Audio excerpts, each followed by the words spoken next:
हाँ जी दोस्तों, कैसे हैं आप लोग। स्वागत है आप लोगों का आज की वीडियो में। और आज हम लोग रिवाइज करने वाले हैं टीडीएस। बहुत बड़ा चैप्टर है, बहुत इंपॉर्टेंट है आपके एग्जाम्स के लिए। मुझे पूरी उम्मीद है कि आपके एग्जाम में ये 4 से 6 नंबर के आसपास की कवरेज रखेगा और काफ़ी सारे अमेंडमेंट्स भी हैं। तो मैंने सोचा क्यों नहीं आपके लिए एक बढ़िया सी ताबड़तोड़ सी रिवीजन वीडियो बना दी जाए। पूरा टीडीएस हम लोग इसमें रिवाइज करेंगे, अमेंडमेंट्स भी कवर करने वाले हैं साथ साथ पे। जहां जहां पे भी अमेंडमेंट आएगी मैं बताता जाऊंगा आप लोगों को, कुछ छोटे मोटे एग्जाम्पल्स भी दे दूंगा।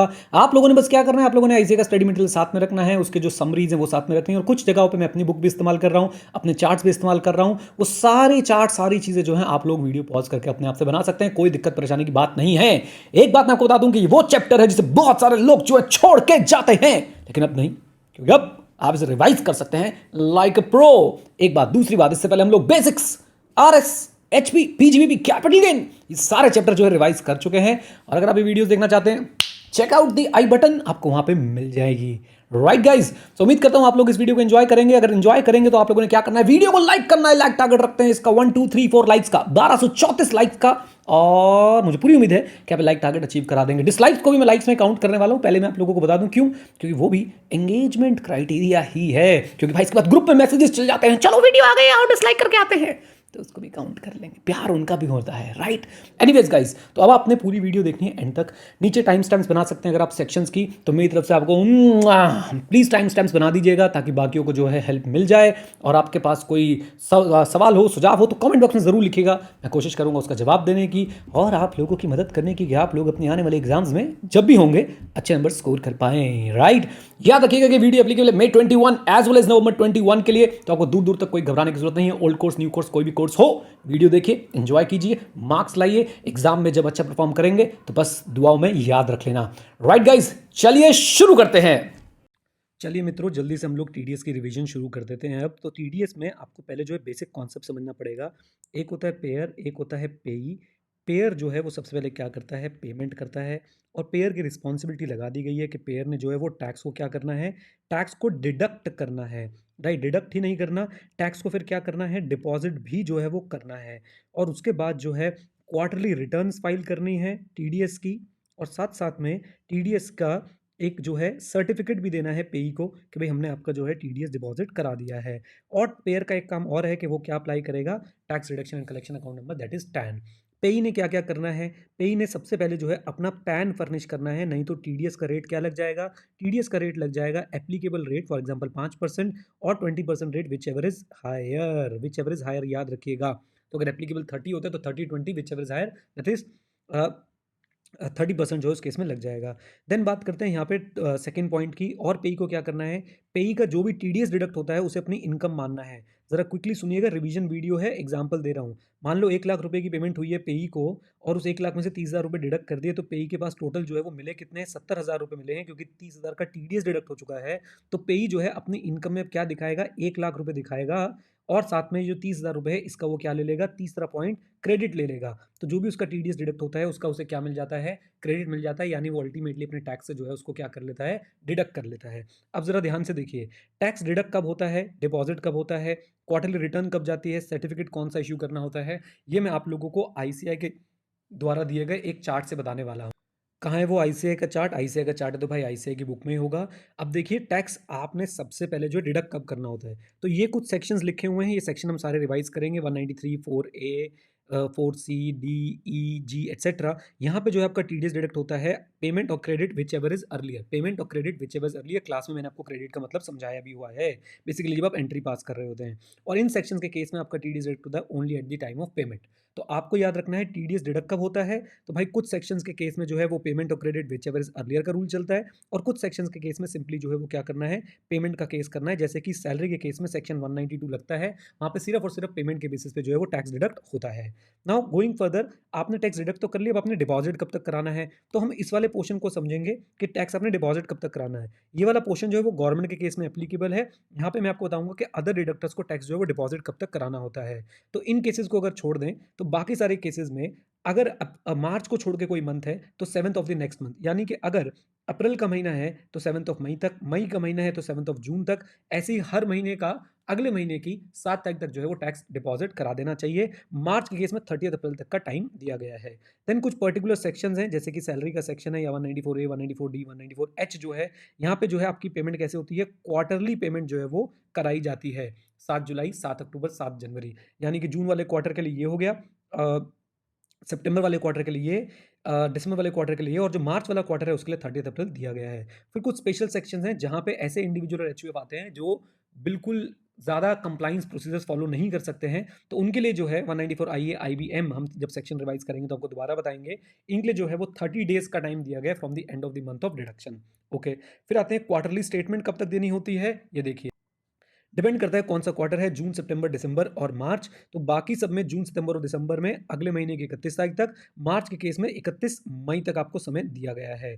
फिर मैंने बताया कि आपको proof of deduction and deposit भी देना पड़ेगा, तो वो फॉर्म 16 जाता है किसके लिए, सैलरी के लिए, और बाकी सबके लिए फॉर्म 16A जाता है। अच्छा, ये जो हमारे 3 स्पेशल सेक्शन थे, इसमें क्या होता है, इसमें आपके जो सर्टिफिकेट्स हैं वो इस तरह से जाते हैं, 26QB, 26QC और 26QD, राइट। यहाँ पे जैसे क्वार्टरली रिटर्न फाइल होती है, यहाँ पे ये जो है स्टेटमेंट फाइल होती है, QB, QC, QD respective sections के हिसाब से। और ऐसे ही इनकी जो स्टेटमेंट जानी होती है, इनका जो सर्टिफिकेट होता है वो 16B, 16C, 16D में जाता है। तो हमारे पास अब 16 है, 16A है, 16B, 16C, 16D, और ये भी कब जाता है, 15 days from the above due dates. तो आपका जो ये ड्यू डेट दे रखी है 30 days from the end of the month of deduction, उसके हिसाब से जो है आपका ये 26QB, QC, QD फाइल होगा, और उसी के 15 दिन के अंदर आपको जो है 16B, CD जो है वो सामने वाले को यानी कि पेई को जो है वो देना पड़ेगा। Come on come on come on come on come on, basically जिसका भी TDS डिडक्ट हुआ है उसको जो है वो देना पड़ेगा आपको। ओके, आइए, तो ये वाला पार्ट हमने कंप्लीट कर लिया। गवर्नमेंट के आपको ज़्यादा टेंशन लेने की जरूरत नहीं है, ज़्यादातर इसमें से क्वेश्चन पूछते नहीं, बट फिर भी कवर करा देते हैं। अगर विदाउट चलान डिडक्शन हुआ है तो भाई on the same day deposit कराएंगे, विद चलान हुआ है तो जैसे हमने यहाँ पे सीखा था, on before 7 day from the end of the month of deduction. यहाँ पे मार्च वाला कोई केस जो है वो नहीं दे रखा है। गवर्नमेंट जो है वो स्टेटमेंट देती है 24G के अंदर, और स्टेटमेंट अगर मार्च की है तो 30 अप्रैल तक, और अगर किसी और मंथ की है तो with in 15 days from the end of the relevant month. बस इतना आपके लिए बहुत है। तो अब देखिए आपको TDS की जो है ना बेसिक वर्किंग नॉलेज जो है यहाँ पे मिल गई है। अब 2 मिनट के लिए क्या करते हैं, मेरे नोट्स में चलते हैं। अगर आप मेरे नोट्स में देखें तो मैंने यहाँ पे सारी चीज़ें जो है ढंग से बता रखी है कि देखो भाई TDS का कॉन्सेप्ट क्या है। TDS का कॉन्सेप्ट यही है कि जनरली क्या होता है, आप एक साल में पैसे कमाते हैं, उसका टैक्स जो अगले साल पे करते हैं, लेकिन गवर्नमेंट ने इसी साल में आपसे टैक्स वसूल करने के कुछ मैकेनिज्म बना रखे हैं, जिसमें TDS है, TCS है और आपका एडवांस टैक्स है। ये तीनों ही आपके ड्यूरिंग द ईयर जो है आप लोग पे करते रहते हैं, या सामने वाले व्यक्ति आपका डिडक्ट करता रहता है, और बाद में आप इसका जो है क्रेडिट ले सकते हैं। तो ये बात यहाँ पे लिखी हुई है। लाइबिलिटी डायरेक्ट TDS किसकी है, पेयर की है, आपने याद रखना है। किस अमाउंट पे TDS डिडक्ट होगा, किस रेट से जो है TDS डिडक्ट होगा, ये डिपेंड करता है नेचर ऑफ पेमेंट पे। जैसे कि कॉन्ट्रैक्ट के लिए कुछ पे कर रहे हैं, या फिर बोल लीजिए आप इंटरेस्ट पे कर रहे हैं, रेंट पे कर रहे हैं, तो क्या पे कर रहे हैं उस पर डिपेंड करता है। टैन अप्लाई करना पड़ेगा, tax reduction and collection account number. और अगर आप, ये इंपॉर्टेंट पॉइंट है, जरा इसको मार्क कर लीजिए, इंपॉर्टेंट, अगर आप लोग किसको पेमेंट कर रहे हैं, गवर्नमेंट को, RBI को आप पेमेंट कर रहे हैं, बैंक्स को, स्पेसिफाइड म्यूचुअल फंड्स को, या किसी स्टैट्यूटरी कॉर्पोरेशन को, तो वहाँ पे जो है आपको TDS डिडक्ट करने की जरूरत नहीं है। फिर मैंने आपको ये बात बताई दिया कि TDS जो है पार्ट ऑफ इनकम बनेगा। अगर 1 लाख का आपको अमाउंट मिल रहा है, उस पर 30,000 का TDS डिडक्ट हुआ है, तो आपको अपनी इनकम में 1 लाख रुपए दिखाना है। उस 30,000 का जो है आप लोग क्या ले सकते हैं, क्रेडिट ले सकते हैं। प्रूफ ऑफ TDS तो अपनी बात हो गई है। पैन अगर फर्निश नहीं करेंगे तो rate prescribe 20%, whichever is higher पे आपका जो है TDS लग जाएगा। देन इस सेक्शन को भी जरा ध्यान से देख लीजिए। ये सेक्शन क्या है, ये सेक्शन है कि सर जी एसएससी जो है AO को एप्लीकेशन लिख सकता है कि मेरा TDS का रेट वैसे तो 10% है, लेकिन मैं चाहता हूँ वो 4% पे डिडक्ट हो। तो AO क्या करेगा, एसएससी को वो सर्टिफिकेट दे देगा, और एसएससी जो है वो सर्टिफिकेट अपने हर पेयर को दिया करेगा। अब पेयर जो है वो TDS 10 की जगह कितना लगाएगा, 4% लगाएगा। लेकिन याद रखिएगा, जब तक लगाएगा जब तक वो सर्टिफिकेट कैंसिल नहीं हो जाता है। हाँ जी, जब तक वो सर्टिफिकेट कैंसिल नहीं हो जाता है। एक बात। दूसरी बात, इस केस में एसएससी को अपना AO को जो है अपना पैन जरूर फर्निश करना है। ऑब्वियसली पेयर को तो करना ही है, लेकिन अगर बिना पैन के AO के पास जाएंगे तो आपकी एप्लीकेशन कभी भी मंजूर नहीं होगी।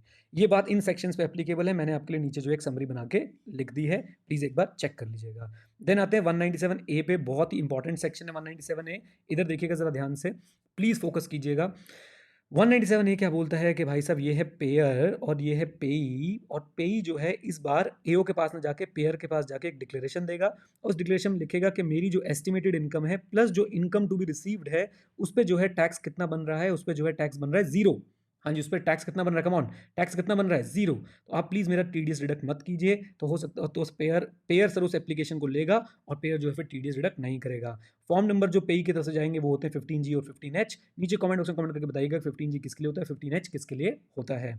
एक बात और समझ लीजिए यहाँ पे आप लोग कि भाई यहाँ पे अगर अगर जो आपकी इनकम टू बी रिसीव्ड है, इनकम टू बी रिसीव्ड अगर वो एक्सीड कर रही है बेसिक एग्जम्पशन लिमिट से, बेसिक एग्जम्पशन लिमिट से, तो आपके पास 197A का बेनिफिट जो है वो एप्लीकेबल नहीं होगा।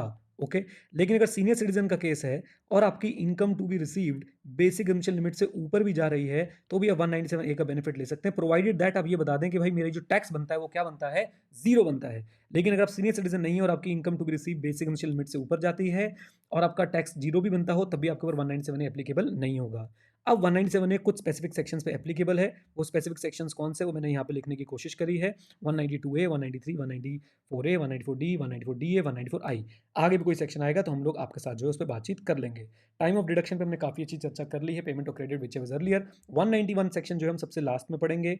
फाइलिंग ऑफ रिटर्न हमारा हो चुका है, कब तक रिटर्न फाइल करनी है, ये सारी चीज़ें हम लोग जो है वो पढ़ चुके हैं। 201 भी हम लोग सबसे लास्ट में पढ़ेंगे। अब हम लोग क्या करेंगे, अब हम लोग सेक्शन स्पेसिफिक चलेंगे, पेमेंट स्पेसिफिक चलेंगे कि सैलरी पे कब टीडीएस डिडक्ट होगा, प्रोविडेंट फंड पे कब टीडीएस डिडक्ट होता है, एटसेट्रा एटसेट्रा। और आईसीआई की बुक में भी जो है आप देखेंगे इससे रिलेटेड बड़े अच्छे से जो है इन्होंने टेबुलर फॉर्मेट में चीज़ें बना के जो है वो दे रखी हैं। जैसे कि अगर आप यहाँ देखेंगे तो सेक्शन नंबर 192 सैलरी का है, कब तक टीडीएस डिडक्ट नहीं होता है, बेसिक एमिशन लिमिट से ऊपर जाकर नहीं जा रही है तो भाई आपका टीडीएस डिडक्ट नहीं होगा।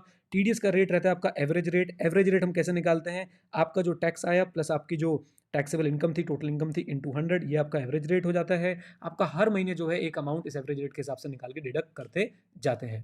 कम ऑन, एम्प्लॉयर रिस्पॉन्सिबल होगा, पेई होगा एम्प्लॉय, एवरेज रेट से डिडक्ट होगा। और याद रखिएगा 192 उस सेक्शन में आता है, उस कैटेगरी में आता है जहां आपका टीडीएस पेमेंट के बेसिस पे जो है डिडक्ट होता है। और एक स्पेशल बात याद रखिएगा, यहाँ पे इंप्लॉई जो भी डिडक्शंस मांग रहा है, सेट ऑफ की बातें कर रहा है या फिर और कोई जिस ऐसी चीज़ें वो बोल रहा है जिससे उसका टैक्स कम होता है, तो वहाँ पे एम्प्लॉयर की रिस्पॉन्सिबिलिटी जो लगा दी गई है कि employer will be responsible for all this anyways.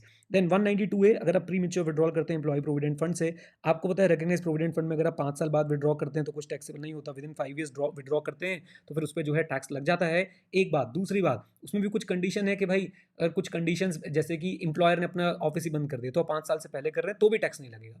लेकिन हम ये मान के चल रहे हैं कि वो कंडीशन सेटिस्फाई नहीं है, आप प्री मेच्योर विड्रॉल कर रहे हैं 5 साल से पहले तो टैक्स लगता है, उसकी बात यहाँ पे चल रही है, राइट। देन कब होगा, पेमेंट और aggregate of payment is greater than equal to 50,000। इसका मतलब अगर इससे ऊपर पेमेंट जा रही है तो जो है वो टीडीएस होगा। इसका मतलब अगर 49,999 तक है तो आपका टीडीएस जो है वो डिडक्ट बिल्कुल भी नहीं होगा। पेयर कौन है, पीएफ वाले हैं, और पेई कौन है, एम्प्लॉय है। टीडीएस का रेट क्या रहने वाला है, आपका 10% का रहने वाला है, राइट। और अगर फर्निश नहीं कर पाए पैन तो मैक्सिमम मार्जिनल रेट जो हम लोग बेसिक्स वाले चैप्टर में समझते हैं वो रहने वाला है, जिसमें सारी सरचार्ज वर्चार्ज सब कुछ लग जाएगा। टीडीएस कब डिडक्ट होता है, only eight the time of payment.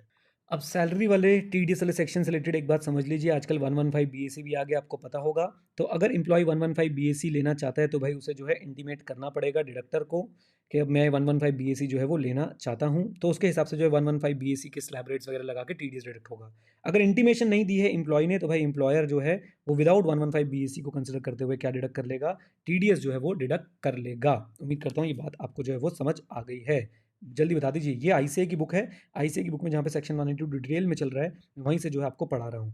Then इसके अंदर गाइज एक अमेंडमेंट भी आई है, और वो अमेंडमेंट क्या है जरा ध्यान से समझिएगा, प्लीज इधर देखिएगा। ये अमेंडमेंट तभी एप्लीकेबल है जब एक एम्प्लॉयर है और वो एलिजिबल स्टार्टअप है। एलिजिबल स्टार्टअप क्या होता है आपको पढ़ने की ज़्यादा जरूरत नहीं है।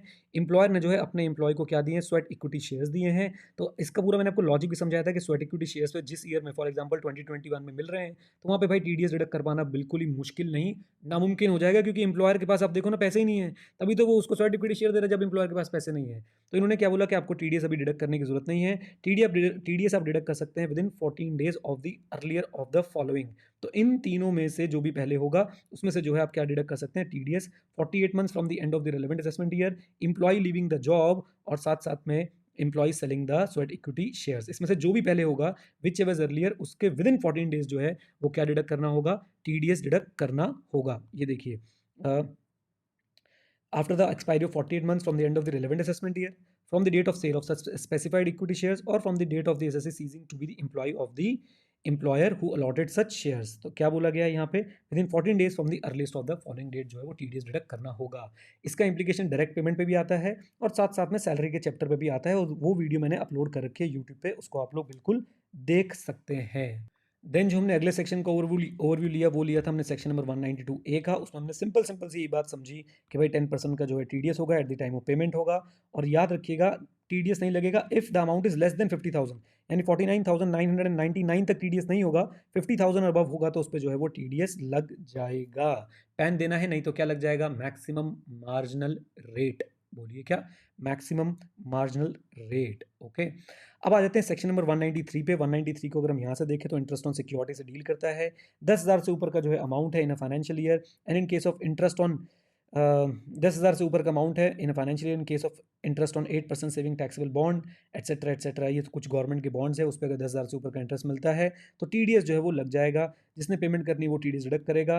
रेजिडेंट यहाँ पे पेई है, याद रखिएगा 10% है, लेकिन फॉर द टाइम बिंग 7.5% हो रखा है। अगर इस पीरियड में टीडीएस डिडक्ट हुआ है, याद रखिएगा इस पीरियड में अगर टीडीएस डिडक्ट हुआ है तो 7.5% है। पेमेंट और credit whichever is earlier वाला रूल जो है वो लगेगा। और एक पर्टिकुलर केस में 5,000 है, वो डिबेंचर्स का केस है। डिबेंचर्स वो वाले जिसमें जो पब्लिक कंपनी के डिबेंचर्स हैं, इंटरेस्ट जो है वो रेजिडेंट इंडिविजुअल एचयूएफ को पे हो रहा है, अकाउंट पे ही चेक से हो रहा है। बाकी किसी केस में कोई थ्रेशोल्ड लिमिट जो है वो नहीं दे रखी है आपको सेक्शन नंबर 193 के अंदर। मैं अपनी जो नोट्स है वो भी दिखाता जाता हूँ। ये सारी चीज़ें यहाँ पे लिखी हैं। जो एग्जेम्प्ट है उस पर कोई टीडीएस नहीं है। ये पर्टिकुलर गवर्नमेंट के बॉन्ड है 10,000 का, उस पर थ्रेशोल्ड दे रखा है। और यहाँ पे आपका जो डिबेंचर वाला केस है वहाँ पे 5,000 का थ्रेशोल्ड जो आपको दे रखा है, 5,000 से ऊपर जाएंगे तभी टीडीएस लगेगा, अदरवाइज टीडीएस नहीं लगेगा। सारी बातें सर आपको यहाँ पे बिल्कुल जो है वो सेम मिलने वाली है। याद रखिएगा बस यहाँ पे आपका 10% में एक अमेंडमेंट है, और अमेंडमेंट क्या है, अमेंडमेंट सिर्फ इतनी सी है मित्रों, अमेंडमेंट सिर्फ इतनी सी है कि आपका अब टीडीएस का जो रेट है 193 के केस में, वो 10% की जगह 7.5%, that is 3/4 of the specified rate कर दिया गया है। ओके, अब हम सारे क्या करने वाले हैं, अब हम इसी तरह से हर सेक्शन को उठाएंगे और कंप्लीट करते हुए चले जाएंगे, और उसके बाद जो है हमारा ये पूरा का पूरा टीडीएस का रिवीजन कंप्लीट हो जाएगा। 194 सेक्शन किससे डील करता है, डिविडेंड से। चाहे इक्विटी शेयर का डिविडेंड हो, चाहे प्रेफरेंस शेयर का डिविडेंड हो, अगर 5,000 से ऊपर जा रहा है, पेड और credited to an individual shareholder by any mode other than cash, तो आपको जो है 5,000 तक का थ्रेशोल्ड मिलेगा। अगर 5,000 से ऊपर है तभी टीडीएस लगेगा, बाकी केसेस में कोई भी थ्रेशोल्ड एप्लीकेबल नहीं है। प्रिंसिपल ऑफिसर रिस्पॉन्सिबल होगा, रेजिडेंट शेयर होल्डर आप है तभी टीडीएस उसका आपका जो 194 में डिडक्ट होगा। 10% रेट है, लेकिन अभी के लिए 7.5 कर रखा है। लेकिन याद रखिएगा कि आपके लिए पेमेंट की क्या टाइम लिमिट दी है। अब यहाँ पे जो आपको टाइम ऑफ डिडक्शन दे रखा है, पहले मैं आपको दिखाता हूँ कि आईसीआई के चार्ट में कहाँ पे फॉल करता था। 194 यहाँ पे फॉल करता था, यानी eight the time of payment. लेकिन यहाँ पे जो लिखने का तरीका है वो देखें, before making any payment by any mode in respect of any dividend. तो ये तो हो गया आपका जो नॉर्मल डिविडेंड आपको मिलता है। देन उसके बाद जो आपका डीम डिविडेंड होता है, तो वहाँ पे क्या, before making any distribution of payment of the dividend. ये आपका 222 ABCDE के लिए है, और ये आपका जो है नॉर्मल डिविडेंड के लिए है, जो नॉर्मल कोर्स ऑफ बिजनेस में डिविडेंड हमें मिलता है, राइट। अच्छा, अब चलते हैं ज़रा आईसीआई की बुक के अंदर और देखते हैं उन्होंने 194 में और क्या खास बातें जो है वो लिखी हुई हैं। ये रहा आपका सेक्शन 194। तो एप्लीकेबिलिटी हमें पता है बिल्कुल, 10% हमें पता है, 7.5% हो गया है। अच्छा जी, टाइम ऑफ पेमेंट हमें पता चल गया, कब कब जो है वो डिविडेंड नहीं होता है, राइट।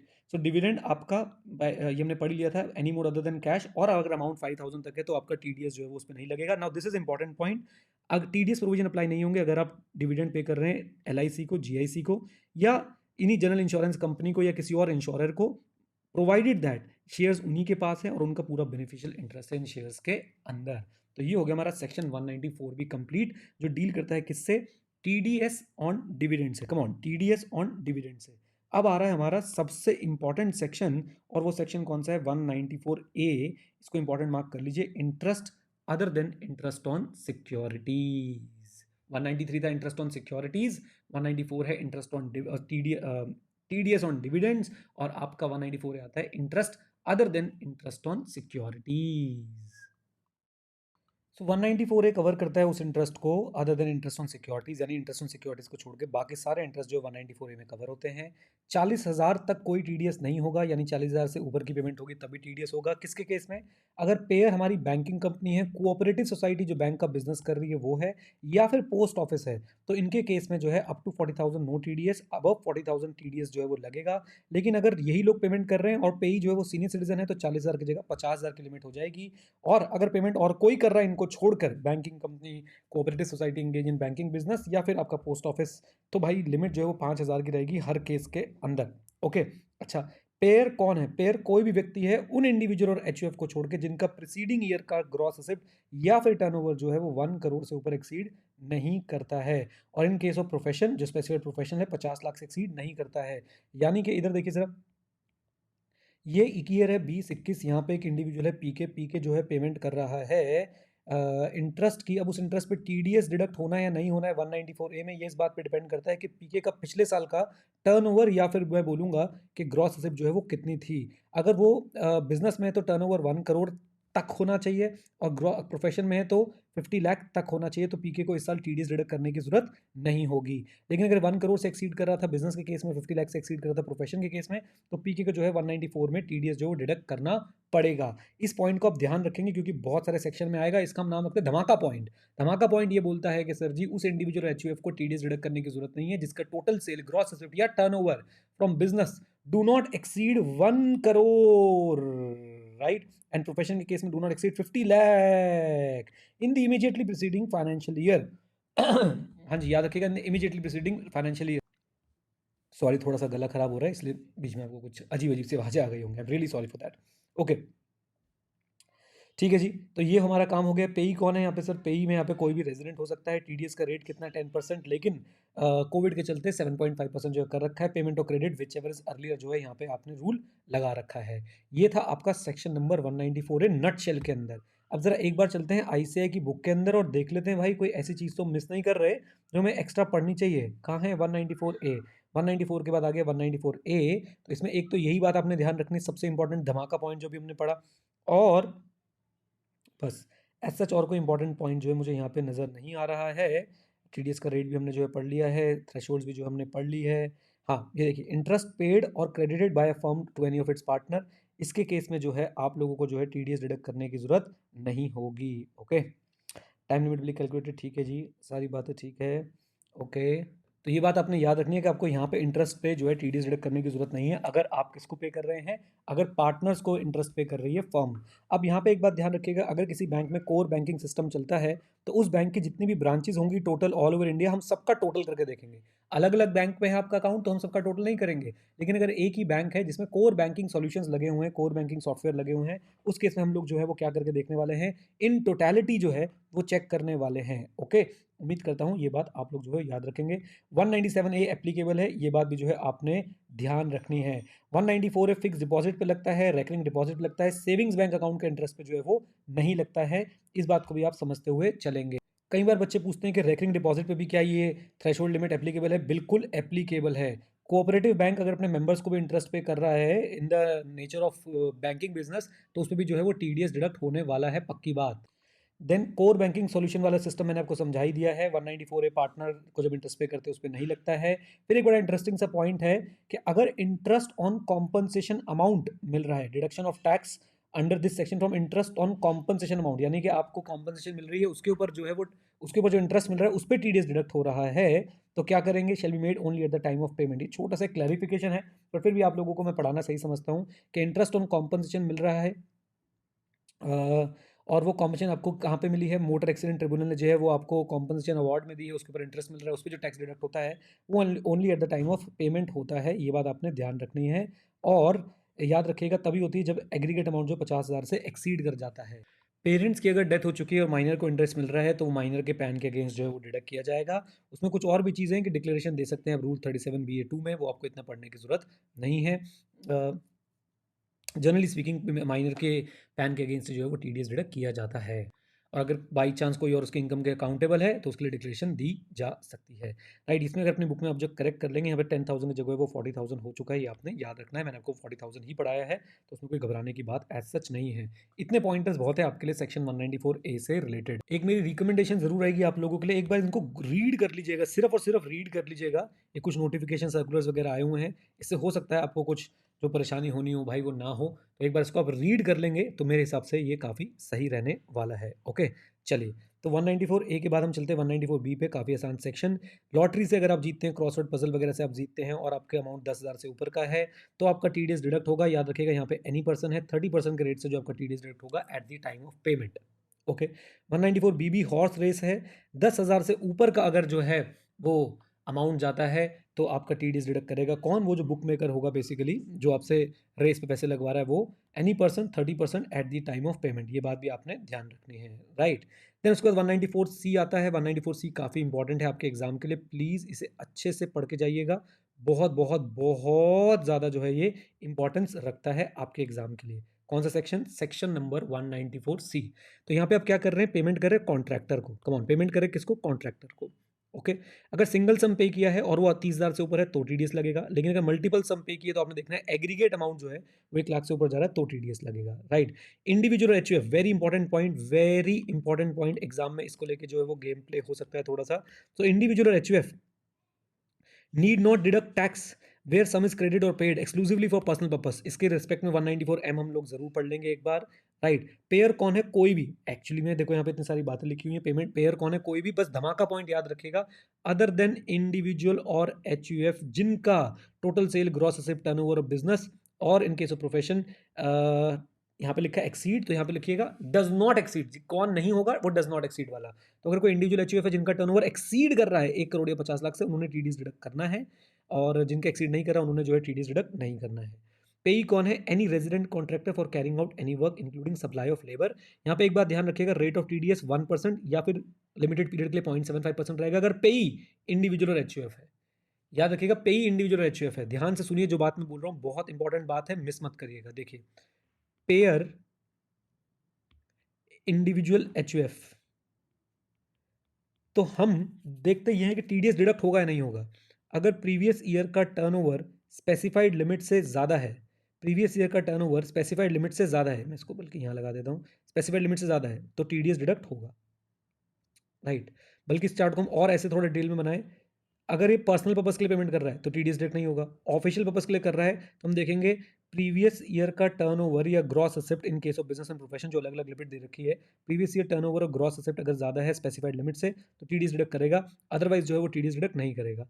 अब यहाँ पे पेई अगर इंडिविजुअल एचयूएफ है तो उससे क्या फर्क पड़ता है? पेई अगर इंडिविजुअल एचयूएफ है तो फिर आपका रेट जो है वो 1% हो जाता है और कोविड की वजह से 0.75% हो जाता है। और अगर कोई और है पेई, तो आपका टीडीएस का रेट जो है वो कितना हो जाता है? 2%, और कोविड की वजह से जो है 1.5% हो जाता है। वो इसी लिमिटेड पीरियड के लिए है, याद रखिएगा। Payment of credit whichever is earlier वाला रूल जो है हमने फॉलो करना है। हाँ जी, payment of credit whichever is earlier वाला रूल जो हमने फॉलो करना है। इस सेक्शन में ये वाली बात भी जो है बहुत ज़्यादा इंपॉर्टेंट है कि पेई इंडिविजुअल एचयूएफ होने के कारण जो है वो आपके लिए रेट जो है वो कितना हो जाता है? 1% हो जाता है, राइट। चलिए, तो ये था हमारा 194 सी। एक बार अपनी बुक से भी इसका जो है ओवरव्यू जरूर लेना चाहेंगे हम लोग। 194 बी का हमने ले लिया, बी का कर दिया, बी अब सी का कर लेते हैं, राइट। तो single payment 30,000, multiple payment 1 lakh, individual HUF need not deduct tax, जहाँ पे पर्सनल पेमेंट के लिए कर रहे हैं। फिर उसके बाद धमाका पॉइंट एप्लीकेबल हो गया, पेमेंट किसको कर रहे हो? रेजिडेंट कॉन्ट्रैक्टर कर रहे हो 1%, लेकिन फॉर द टाइम बिंग कितना हो गया था?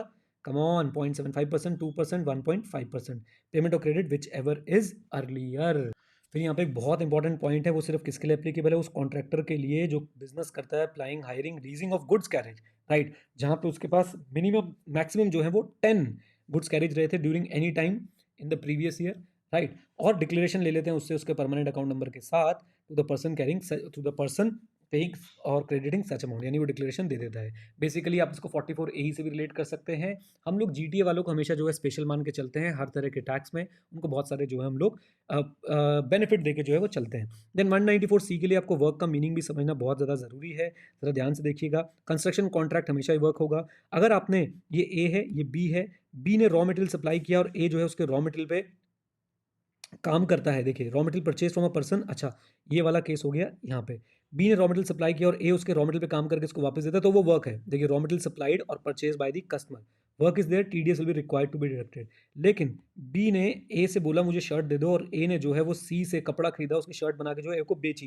This is not work, this is sale of good, वहाँ पे टीडीएस नहीं होगा। लेकिन अगर याद रखिएगा, बी ने रॉ मटेरियल दिया और ए ने उस पर काम करके बी को दिया, तो भाई ये जो है वर्क है। अब ये लोग जरा शान पत्ती दिखाने की कोशिश करते हैं, ये लोग परचेज कर लेते हैं उसको, कहते हैं जी हमने तो परचेज किया है। तो भाई परचेज किया तो और फंसोगे, क्योंकि तब हम आपका इनवॉइस देखेंगे, आपने इनवॉइस कैसे बनाया है, फॉर एग्जाम्पल बी ने जो है रॉ मटेरियल सप्लाई किया, तो ए ने दिखाया मैंने 70 लाख का रॉ मटेरियल खरीदा, 30 लाख का वर्क किया है। अब अगर आपने एक साथ ही जो है वो 100 लाख का इनवॉइस दिखा दी, तो भाई 100 लाख पे जो है टीडीएस डिडक्ट करना पड़ जाएगा। देखिए TDS will be deducted invoice value less value of material अगर शोन सेपरेटली, अगर अलग से दिखाया होता मटेरियल, राइट, और अगर अलग से नहीं दिखाया, सीधा 100 लाख का बिल बनाया है, तो भाई फुल वैल्यू पे जो है वो टीडीएस डिडक्ट हो जाएगा। ये थोड़ा सा एडवांस पॉइंट था आप लोगों के लिए, बट उम्मीद करता हूँ आप लोगों को समझ आ गया होगा। तो ये था हमारा सेक्शन नंबर 194C के सारे हाईलाइट्स के हमने जो है रिवीजन कर ली है। एक बार आईसीआई की बुक में नजर मार लेते हैं, कोई ऐसी चीज तो नहीं दिख रही जो हमें कवर करनी हो। बिल्कुल ठीक है जी, कोई भी दिक्कत परेशानी जो है हमें यहाँ पे नहीं दिख रही है। बस ये देखिए, contractor in transport business, sub contractor in transport business, बस याद रखना है कि उसके पास at any point of time 10 से ज़्यादा जो है वो गुड्स कैरेज व्हीकल नहीं होने चाहिए। ग्रेट, ये क्वेश्चन ज़रूर कर लीजिएगा, बढ़िया क्वेश्चन है, बहुत ही इंपॉर्टेंट क्वेश्चन है। इसके अंदर थोड़ी सी दिक्कतें भी आपको आ सकती हैं, बट आई विल सजेस्ट कि ये क्वेश्चन आप ज़रूर ज़रूर ज़रूर करके जाएँ, क्योंकि भाई इसमें से मुझे लगता है कि ऐसा एक क्वेश्चन जो है आपके एग्जाम में आ सकता है। देन इसके बाद यहाँ पे थोड़ा सा डेफिनेशन ऑफ वर्क के बारे में जो मैंने इंपॉर्टेंट बात आपसे करनी थी वो तो कर ली है। मैं कोई ऐसी चीज़ ढूंढ रहा हूँ जो, अब देखिए ये सर्कुलर नोटिफिकेशन मैं आपको रिकमेंड करूंगा कि एक बार आप ज़रूर ज़रूर ज़रूर पढ़ें भाई। जब आप ये पढ़ेंगे तो आप लोगों को थोड़ा सा मोटिवेशन आएगा कि ओके, हम भी भाई कुछ चीज़ जो है अपने आप से करके जा रहे हैं। जैसे कि इससे रिलेटेड जो है एक क्वेश्चन इन्होंने यहाँ पे पूछा हुआ है, वो क्वेश्चन ही मैं आपको जो है वो दिखाने की कोशिश करता हूँ कि वो क्वेश्चन यहाँ पे कैसे इन्होंने पूछा हुआ है। लेट मी चेक, अगर वो क्वेश्चन मुझे मिल जाता है। तो बेसिकली एक टीवी शो से रिलेटेड जो है वो क्वेश्चन इन्होंने पूछा था, और वो क्वेश्चन किस बेसिस पे था, देखिए यहाँ पे आपको काफ़ी क्लैरिफिकेशन मिल जाएगी। क्या होता है कि भाई मान लो कि हॉटस्टार वाले आते हैं, राइट, और हॉटस्टार वाले टीवीएफ वालों को बोलते हैं कि भाई हमारे लिए आपने जो एक सीरियल बनाना है, a payment for production of content program as per the specification of the broadcaster.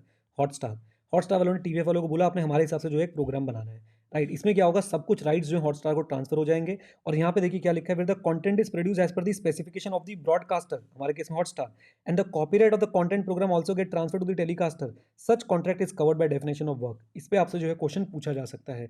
लेकिन ऑन द कॉन्ट्रेरी टीवीएफ वालों ने पहले से जो है एक वेब सीरीज बना रखी है, और नेटफ्लिक्स आके जो है उनका राइट खरीद लेता है, a payment for acquisition of broadcasting और telecasting rights of the content already produced by the production house.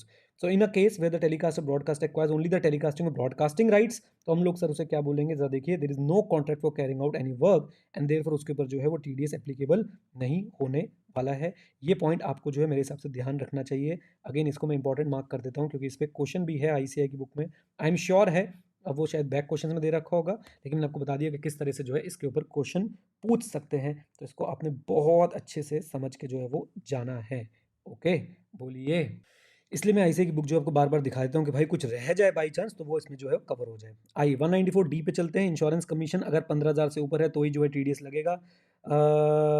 जो भी बंदा पेमेंट कर रहा है कमीशन की वो टीडीएस डिडक्ट करेगा। किसी भी रेजिडेंट को 5% और 3.75% रहेगा। Payment of credit whichever is earlier. 194DA important mark कर लीजिए। 194DA को बहुत बार मेरे को ऐसा लगता है कि भाई बस यही पूछ लेंगे।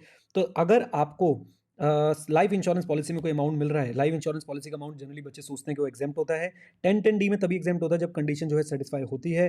कंडीशन ये होती है कि आपका प्रीमियम जो है वो विद इन लिमिट्स होना चाहिए। वो डिपेंड करता है कि सर आपकी पॉलिसी कब है, 12-13 से पहले वाली है या 12-13 के बाद वाली है, कोई हैंडीकैप व्यक्ति तो नहीं है, तो उसके ऊपर आपका प्रीमियम का अमाउंट डिपेंड करता है। अगर प्रीमियम का अमाउंट विद इन लिमिट है तो आपको एग्जाम्पशन मिलती है, अदरवाइज जो वो टैक्सेबल होता है। और अब हमने ये देखना है कि अगर वो अमाउंट 1 लाख या उससे ज़्यादा है, याद रखिएगा, यानी कि अप टू 99,999 तक टीडीएस नहीं है, 1 लाख या उससे ज़्यादा है तो टीडीएस डिडक्ट होगा। ये बात आपने जो है ध्यान रखनी है। कोई भी रेजिडेंट हो सकता है, 5% या 3.75% का रेट है at the time of payment. हाँ जी, at the time of payment. तो ये बहुत इंपॉर्टेंट सेक्शन है आपके लिए, इसको प्लीज़ बिल्कुल भी स्किप मत कीजिएगा। देखिए मैंने अपनी बुक में कैसे लिखा है, TDS not required less than 1 lakh any person, ठीक है, सारी चीज़ें यहाँ पे हमने क्लियरली जो है वो रख रखी है। और 5% जो है नेट अमाउंट का टीडीएस डिडक्ट होगा, amount receive minus amount paid का। ये बात भी आपने जो है वो ध्यान रखनी है, amount receive minus amount paid का।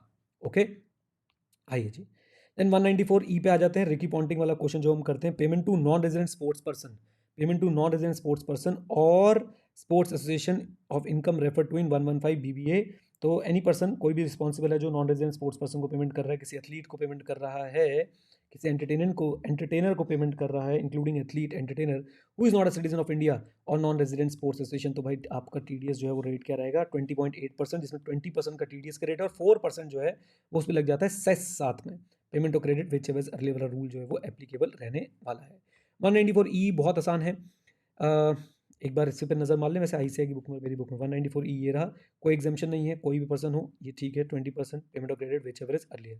Income refer to in 115 BBA कौन सी है वो मैंने यहाँ पे लिख दी है। आप एक बार बस रीड कर सकते हैं इसको। कोई एडवर्टीजमेंट में पार्टिसिपेट किया है, कोई पार्टिसिपेशन किया है, कोई आर्टिकल लिखा है या कोई परफॉर्मेंस है, वो वाली इनकम जो है 115 बीबीए के अंदर जो है वो कवर होती है, right. Then 194 double E less than 2500 है तो टीडीएस एक्वायर्ड नहीं, याद रखिएगा। लेस देन 2500 लिखा हुआ है, आईसीआई की बुक में भी एक बार चेक कर लेते हैं। Yes, greater than equal to 2500 है तो टीडीएस लगेगा, लेस देन 500 तो टीडीएस नहीं लगेगा। एनी पर्सन पेयर पे इंडिविजुअल अचीव, टीडीएस का रेट जो है वो क्या है 10% है eight the time of payment, लेकिन कोविड के चलते जो है 7.5% जो अभी कर रखा है, याद रखिएगा। Then 194G commission on sale of lottery tickets, याद रखिएगा लॉटरी जीतने पर अलग टीडीएस है और आपका सेल ऑफ लॉटरी पे जो कमीशन है उस पर आपका अलग टीडीएस है। 15,000 से ऊपर जाएगा तभी टीडीएस लगेगा। पेयर पेई कौन है, जो लॉटरी को स्टॉक करता है, डिस्ट्रीब्यूट करता है, परचेज करता है, राइट। 5% 3.75% है, इसको आपने ध्यान रखना है। Payment of credit whichever is earlier वाला रूल जो है एप्लीकेबल रहेगा। 194H एक बार सारी जगह से चेक कर लेते हैं। 194G हमने कर लिया है, कोई ऐसी दिक्कत की बात नहीं है। आईसीआई की बुक में भी कोई ऐसा पॉइंट जो मुझे लगता हो कवर कराना है, नहीं, ऐसी कोई दिक्कत परेशानी वाली बात मुझे यहाँ पे नहीं लग रही है। क्वेश्चन हमने क्लास में कर लिया है। 194E भी हमने पढ़ लिया है, ये क्वेश्चन भी हमने क्लास में जो है कर लिया है। 194EE भी हमने कर लिया है। 194F आप लोगों को सजेस्ट करूंगा मैं एक बार आप पढ़ लीजिए, कुछ अमेंडमेंट है छोटी सी, कोई इसमें दिक्कत की बात नहीं है।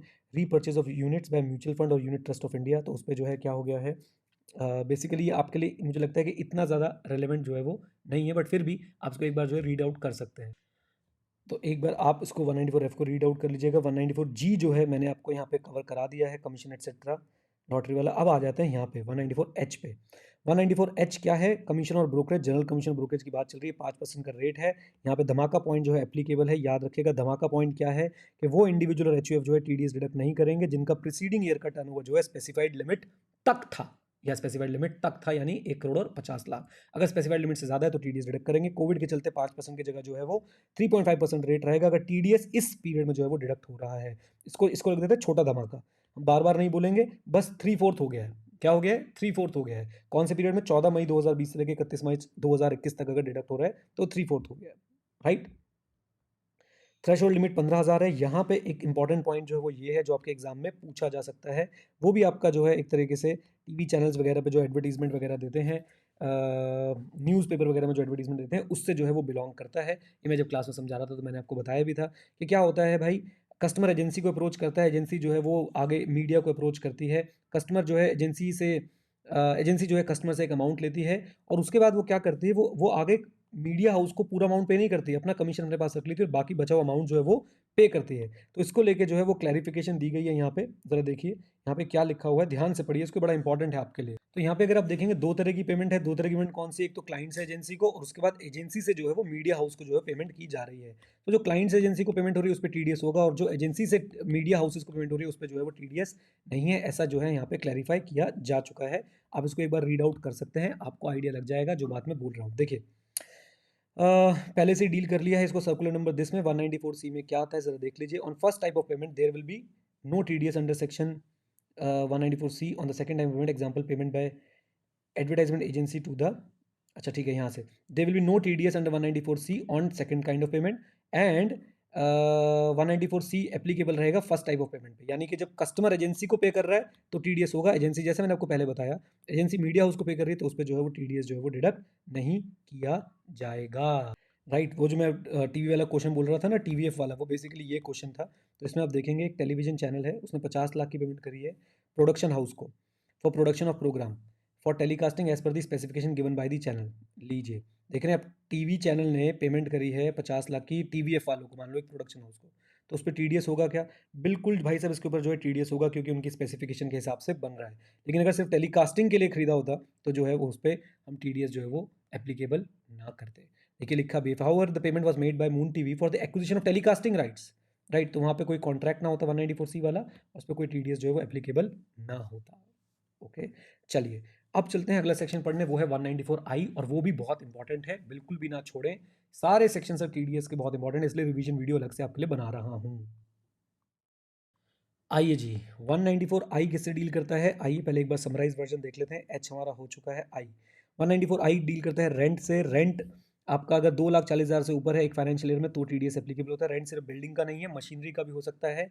कौन टीडीएस डिडक्ट करेगा? हर कोई अदर देन धमाका पॉइंट। धमाका पॉइंट वो इंडिविजुअल और एचयूएफ जिनका टर्नओवर प्रीसीडिंग फाइनेंशियल ईयर में स्पेसिफाइड लिमिट से कम था या स्पेसिफाइड लिमिट तक था, उनको जो है टीडीएस डिडक्ट करने की जरूरत नहीं है। अदरवाइज आपको सबको टीडीएस डिडक्ट करना पड़ेगा। पेमेंट यहाँ पे ही जो है रेजिडेंट है। टीडीएस का रेट प्लांट एंड मशीनिंग के लिए 2% है, 3/4 कर दिया गया है छोटा धमाका, और बाकी बिल्डिंग के केस में 10% है, छोटा धमाका 7.5% जो है वो कर दिया गया है। ये बात आपने जो है वो ध्यान रखनी है, कौन से पीरियड के लिए किया गया है ये भी आपको बता दिया है। Payment of credit whichever is earlier, ये रूल भी जो है आपने याद रखना है। अपने नोट्स में एक बार नजर मार लेते हैं इसको लेके।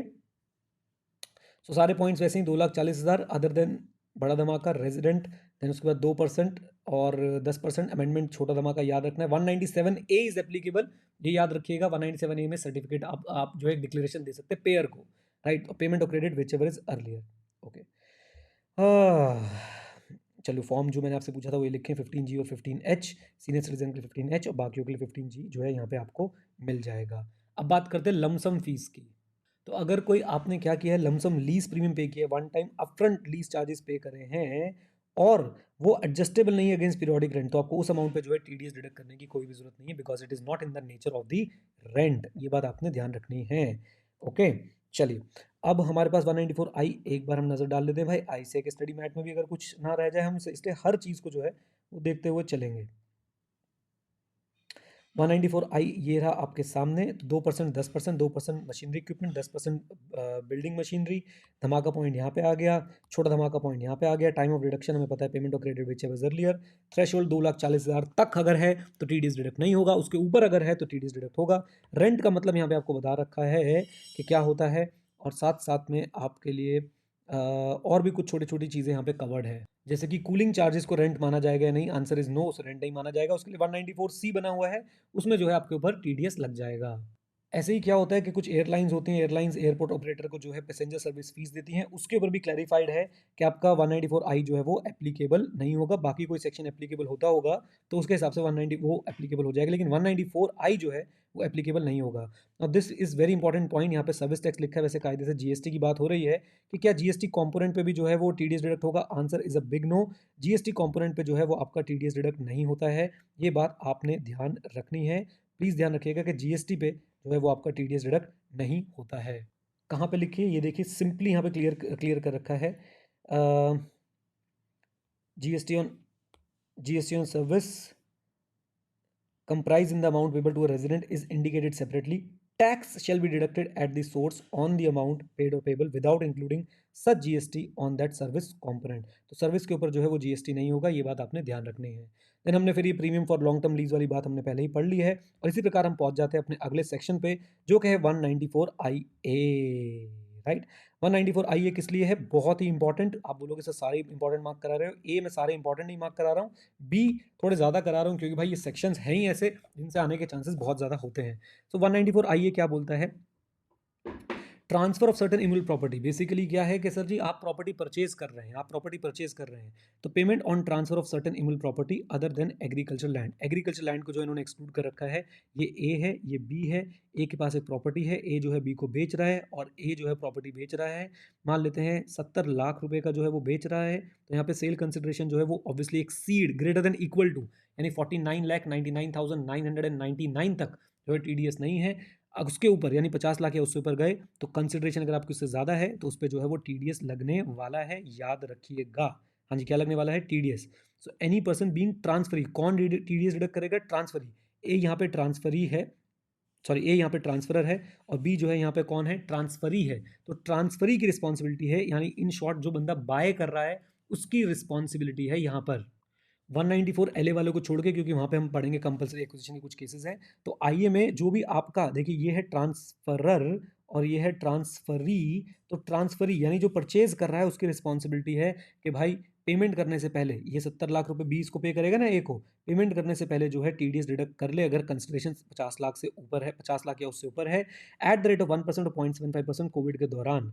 पेमेंट और credit whichever is earlier. अब ये उस अगर आप चार्ट में जाकर देखेंगे यहाँ पे मित्रों, ज़रा इधर नज़र बनाएं तो ये यहाँ पे आता है, देखिए 194 IA। तो 194 IA में आपने ध्यान रखना है कि 30 days from the end of the month of deduction. Come on, इसकी पेमेंट कब करनी है? 30 days from the end of the month of deduction. इस पर रूल 31A लगेगा, 26Q भी जो है वो इसके अंदर जाएगा। ओके, तो ये हो गया हमारा 194 IA। एक बार अपनी बुक में भी नज़र डाल लेते हैं 194 IA के ऊपर। ये देखिए 194 IA का मैंने जो है ये सारी सिचुएशन जो है यहाँ पे बना रखी है, आप इसको यहाँ पे देख सकते हैं। बिल्कुल कंसिडरेशन जो है वो लेस देन 50 लाख है तो TDS डिडक्ट नहीं होगा। अब कंसिडरेशन को लेके क्लैरिफिकेशन के कंसिडरेशन के अंदर क्या क्या आता है। Consideration for transfer of immovable property shall include कोई क्लब मेंबरशिप के चार्जेस हैं, पार्किंग फीस है, इलेक्ट्रिसिटी और water facility fees, maintenance fees, etcetera etcetera. कोई भी चीज़ जो रिलेटेड है, इंसिडेंटल है किसके साथ, ट्रांसफर ऑफ मिल प्रॉपर्टी, तो वो आपकी कंसिडरेशन में आएगी। आप कंसिडरेशन को तोड़ तोड़ के TDS से बच नहीं सकते हैं, राइट। ICAI की बुक में भी एक बार जो है जल्दी से नज़र डाल लेते हैं कि भाई ICAI की बुक में कोई ऐसा पॉइंट तो नहीं जो मिस कर रहे हों। नहीं, प्राइमा फेसी नहीं। हाँ, एक बड़ा इंपॉर्टेंट पॉइंट कि भाई यहाँ पे पेई को टैन अप्लाई करने की जो है वो ज़रूरत बिल्कुल भी नहीं। हाँ जी, पेई को टैन जो है बिल्कुल भी अप्लाई करने की ज़रूरत नहीं है, तो ये बात जो है आपने ध्यान रखनी है। ये क्वेश्चन मैंने आपको करा दिया है, क्लास में डिस्कस हुआ है हमारा, आई एम श्योर मेरी बुक के अंदर भी है ये क्वेश्चन, ऐसा ही एक मिलता जुलता क्वेश्चन। अब चलते हैं 194 IB पे, payment of rent by certain individuals और HUF। सर इसको भी इंपॉर्टेंट बोलोगे क्या भाई साहब, इसके बिना काम ही नहीं चल सकता, राइट। ये उन इंडिविजुअल्स और HUF पे एप्लीकेबल है जो 194 आई में TDS डिडक्ट नहीं कर रहे हैं। 194 आई में TDS डिडक्ट कौन नहीं करते हैं? जिनका टर्नओवर प्रीसीडिंग फाइनेंशियल ईयर में स्पेसिफाइड लिमिट तक था, वो लोग 194 आई में TDS डिडक्ट नहीं करते, उनको 194 IB में लिया है। यहाँ पे इन्होंने क्या बोला, TDS is not required if rent per month is ₹50,000 up to 50,000 for a month और पार्ट ऑफ द मंथ। यानी कि अगर आपका रेंट अप टू 50,000 रुपीज़ है तो आपको TDS डिडक्ट करने की जरूरत नहीं है। लेकिन ज़रा इधर देखिएगा, अगर ग्रेटर देन 50,000 हो गया तो आपको जो है फिर वो TDS डिडक्ट करना पड़ जाएगा। पेयर कौन है? Individual HUF other than those refer to in second provision 194 I. यहाँ पे देखिए इन्होंने कैसे लिखा है, individual HUF whose total sale or turnover from business etc exceeds 1 crore in case of business। Other than लिखा है कि नहीं लिखा है? अदर देन लिखा है ना, तो जिनका एक्सीड कर रहा है उनको छोड़ के, क्योंकि जिनका एक्सीड कर रहा है वो तो 194 आई में आ रहे हैं। पे एनी रेजिडेंट 5%, 3.75% कोविड के चलते eight the time of payment. अब ये बड़ा इंपॉर्टेंट है इसके अंदर, वेरी इंपॉर्टेंट पॉइंट। इस सेक्शन में डिडक्शन का जो टाइम है ना मित्रों, वो बहुत ज़्यादा इंपॉर्टेंट है, बहुत बहुत बहुत ज़्यादा इंपॉर्टेंट है, इसको बिल्कुल मत मिस कीजिएगा।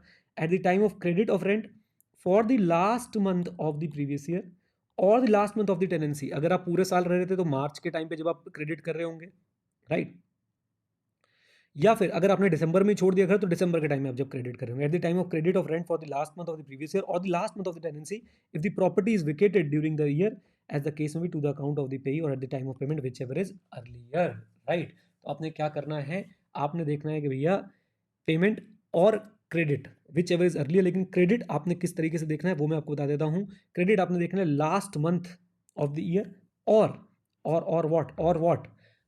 Last month of the period of tenancy. इस बात को जो है आपने बिल्कुल बिल्कुल बिल्कुल ध्यान रखना है। क्रेडिट और पेमेंट दोनों ही हम कब के देखेंगे? Last month of the previous year or last month of the tenancy की देखेंगे, ओके। एंड इसके अंदर भी आप देखेंगे टैन की जो है रिक्वायरमेंट है ही नहीं, आपको टैन अप्लाई करने की जरूरत नहीं है। एक खास बात आपने और ध्यान रखनी है क्या, कि अगर पेई डज नॉट फर्निश पैन, हाँ जी, payee does not furnish PAN, payee PAN नहीं देता है, such deduction shall not exceed the amount of rent payable for the last month of the previous year or last month of the tenancy as the case may be. यानी कि आपका मान के चलो कि रेंट जो था वो था 1 लाख रुपए का, राइट। 1 लाख रुपए महीने का आपका रेंट था, ऐसे एक एग्जाम्पल बनाते हैं, 1 लाख इंटू 12, ये हो गया आपके लिए कितना, 12 लाख। तो अपने लास्ट मंथ में 12 लाख पे जो है TDS डिडक्ट करना था, राइट। लेकिन सामने वाले ने जो है वो पैन नहीं दिया, तो 12 लाख का 20% TDS बन जाता है, क्योंकि हमने क्या पढ़ा था, applicable rate of 20% whichever is higher, तो वो बन रहा है 2,40,000। लेकिन हम लास्ट मंथ के रेंट से ज़्यादा TDS डिडक्ट नहीं कर सकते, यानी maximum TDS that can be deducted is ₹1,00,000, क्योंकि वही लास्ट मंथ का रेंट होगा। ये सारे एग्जाम्पल मैंने आपको करा दिए थे, ICAI की इलस्ट्रेशन थी, वो भी हम लोगों ने जो है वो क्लास में कवर कर ली थी। तो यहाँ पे कोई ऐसी बात बची है क्या 194 IB में? नहीं। अब जरा देखते हैं ICAI की बुक में कोई ऐसी बात बची है क्या?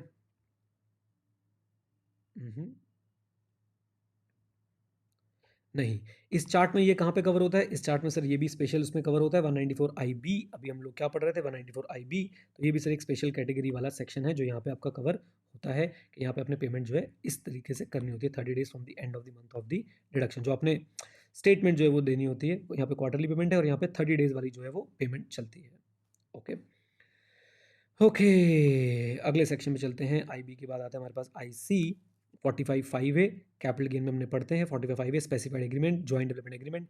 कोई थ्रेशोल्ड लिमिट नहीं है, तो जो भी जॉइंट डेवलपमेंट एग्रीमेंट में पे कर रहा है, any person responsible paying any sum by way of consideration not being consideration in kind under registered agreement। तो not being in consideration in kind याद रखिएगा। any resident 10% और कोविड के चलते जो है 7.5% payment of credit whichever is, हाँ जी, payment of credit whichever is earlier हो जाएगा। आपको सिर्फ उसी कॉम्पोनेंट पे टीडीएस डिडक्ट करना है जो आप नॉट इन काइंड दे रहे हैं। Any person responsible for paying to a resident any sum by way of consideration not being consideration kind under the agreement refer to in 45(5)(a)। कोई ऐसा स्पेशल पॉइंट नहीं है। अब आ जाते सर 194(j) पे, और 194(j) तो बहुत ही इंपॉर्टेंट है मित्रों, इसको तो आप छोड़ ही नहीं सकते हैं बिल्कुल भी, नहीं तो ये आपको छोड़ देगा भाई साहब। बहुत ज़्यादा इंपॉर्टेंट सेक्शन नंबर 194(j), काफ़ी सारी इसके अंदर चीज़ें हैं करने लायक, तो इसको हम बिल्कुल भी नहीं छोड़ने वाले हैं। आइए जी 194(j) पे भी जल्दी से बात कर लेते हैं। और 194(j) क्या बोलता है, याद रखिएगा। फीस पे करी जा रही है प्रोफेशनल टेक्निकल सर्विसेज के लिए, रॉयल्टी के लिए, या फिर नॉन कॉम्पीट फीस के लिए, या फिर डायरेक्टर रेम्यूनरेशन के लिए। थ्रेशोल्ड लिमिट सबके लिए अलग एप्लीकेबल होगी। डायरेक्टर रेम्यूनरेशन पे जहाँ तक मुझे याद है कोई थ्रेशोल्ड लिमिट जो है वो एप्लीकेबल नहीं है। प्रोफेशनल के लिए अलग, टेक्निकल सर्विसेज के लिए अलग, रॉयल्टी के लिए अलग, नॉन कम्पीट फीस के लिए अलग, डायरेक्टर रेम्यूनरेशन के लिए कोई भी लिमिट एप्लीकेबल नहीं है।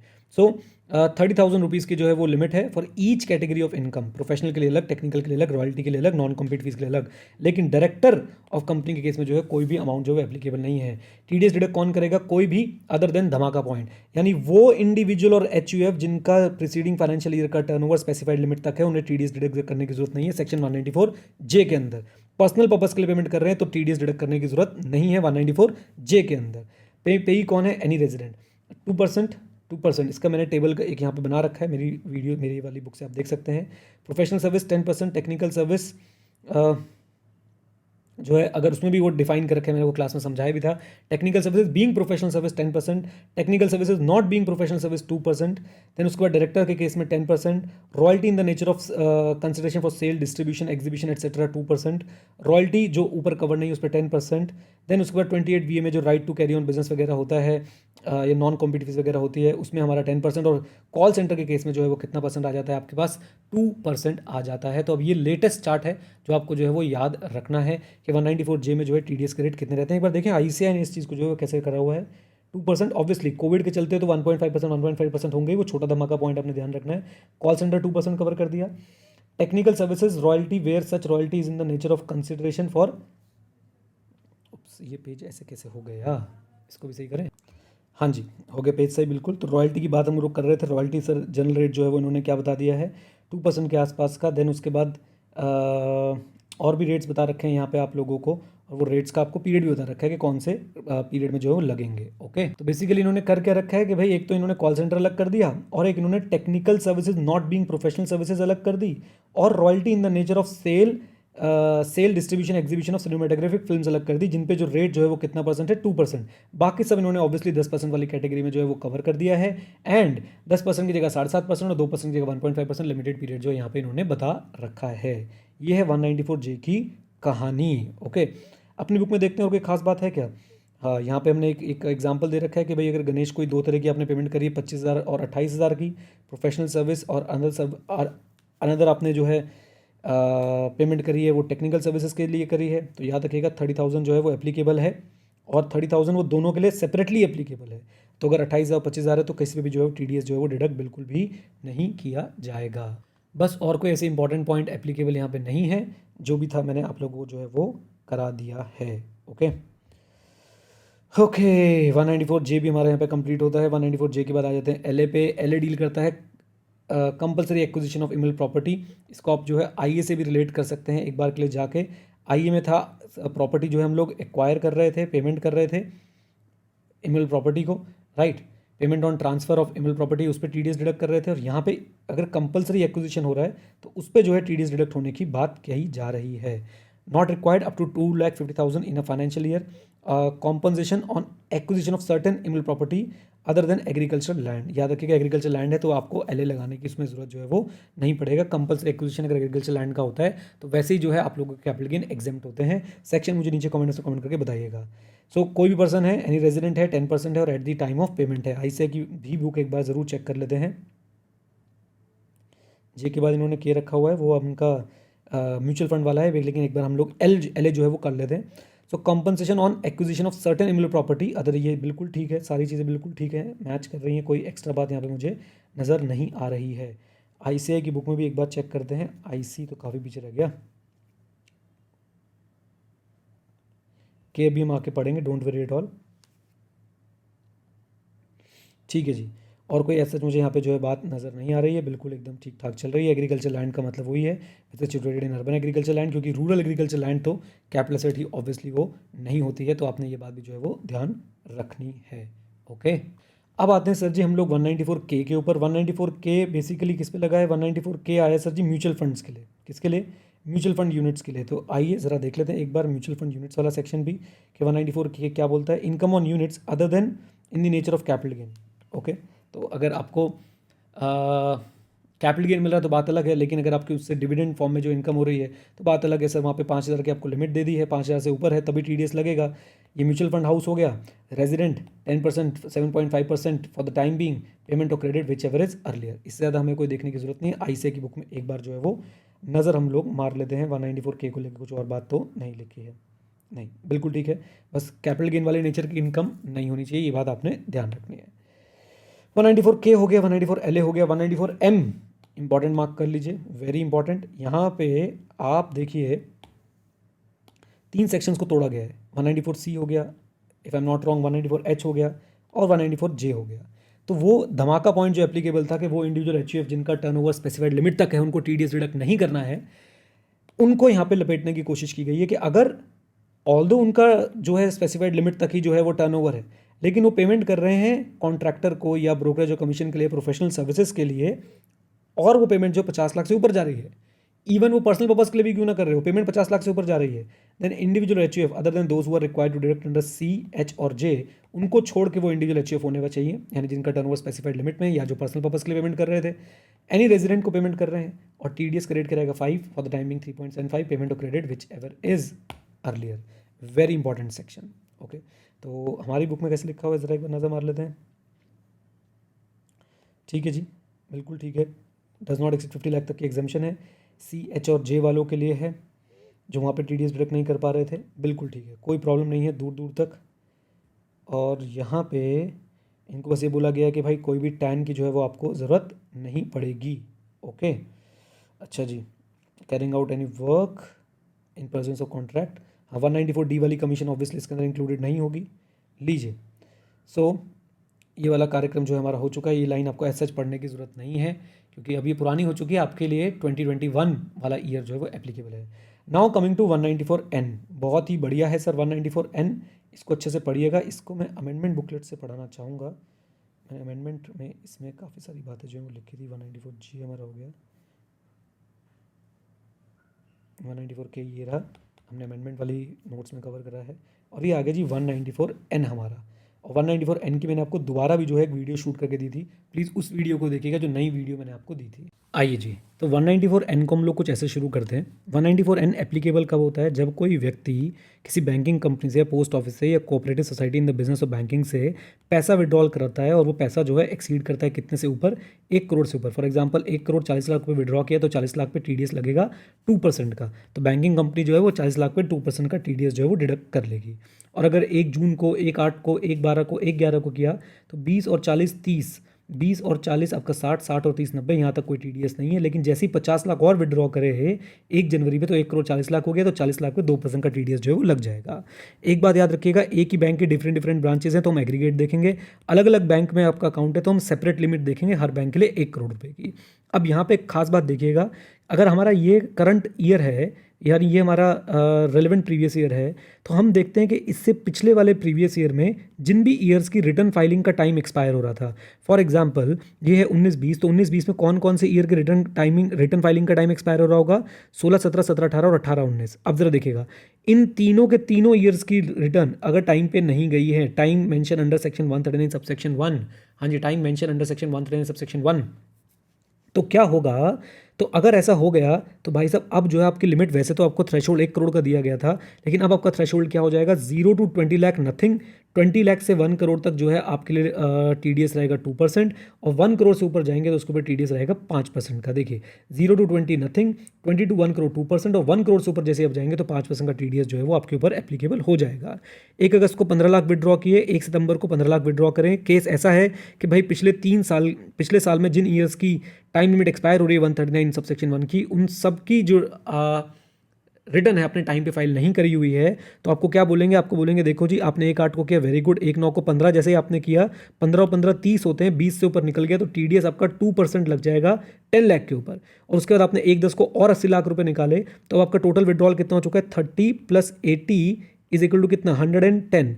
तो आपका सबसे पहले तो 70 जो बच गया है इसमें से, बल्कि मुझे ऐसा कर देना चाहिए, 100 तक आपका था, और आपके पास 100 में से पहले 10 जो है यहाँ पे एग्जॉस्ट हो चुका है 100 में से, बल्कि मुझे और अगर मैं बाइफर्केट करूं तो फर्स्ट 20 पे कुछ भी नहीं लगना था, नेक्स्ट 10 पे आपका 2% लग चुका है, और बाकी जो आपका 70 बचा है उस पर भी जो है 2% लग जाएगा, और उसके बाद जो रिमेनिंग आपका 110 बच गया, यानी कि जो 100 से ऊपर जा रहा है उसके ऊपर 5% का TDS जो है वो लग जाएगा। ये है 194N की बिल्कुल एकदम सुपर समरी। अब ज़रा कुछ बातें और सुन लीजिएगा 194N के लिए।